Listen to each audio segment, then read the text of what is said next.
Rivals natin to from Delta Airsoft. D053. Yan, tama. And D013. Color black. Okay, so ito yung mga full metal units ng Delta.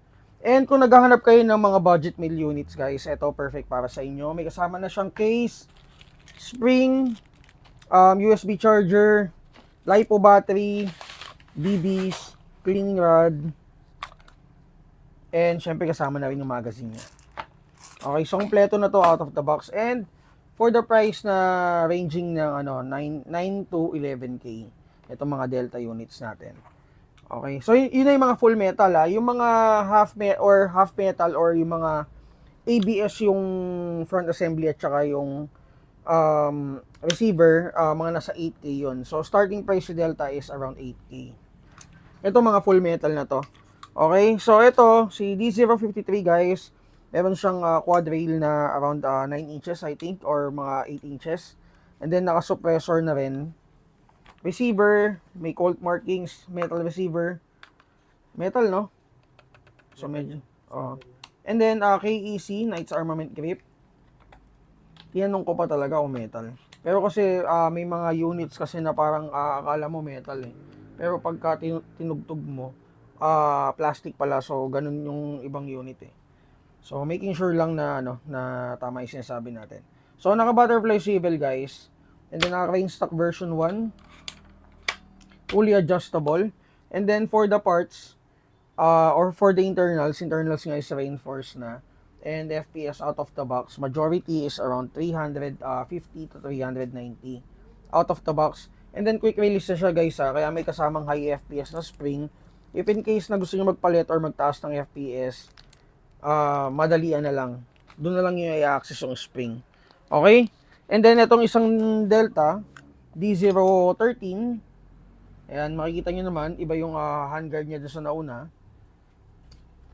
Hindi ko alam kung ano yung tawag dito sa ganitong handguard.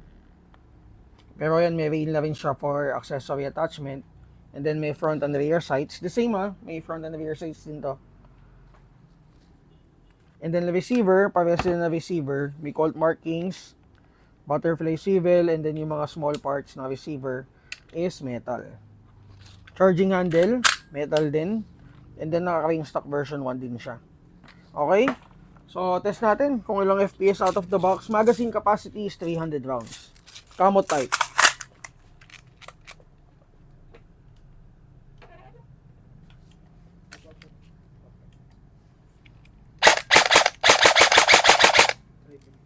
Ayan, so 350 to 300. Pag nagpalit kayo ng spring guys, papalo yun ng 400 plus. Mga 430 to 420. Okay, auto.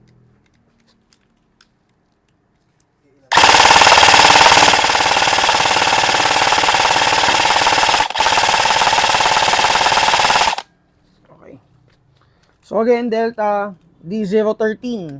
Check nyo na lang to guys. May upload ko to siguro by tomorrow sa new arrivals natin. Pero kung gusto nyo i-check yung full list ng Delta units natin, nasa yan, budget meal folder natin. Okay, again, nasa budget meal folder to. Updated yun for Delta units.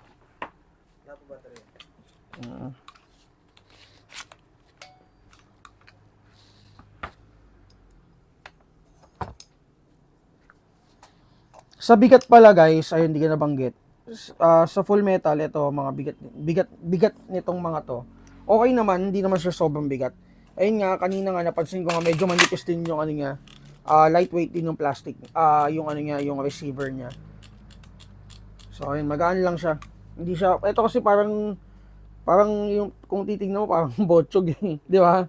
Kasi dahil sa rail niya siguro, pero magaan siya guys, hindi siya mabigat.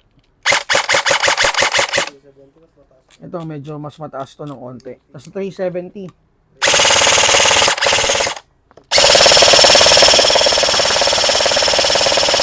Okay. So yun, Delta unit guys. Check nyo na lang sa G-Drive natin. Again, yung full list ng Delta units, nasa budget meal folder lang natin yan. And then, i-update ko lang din yung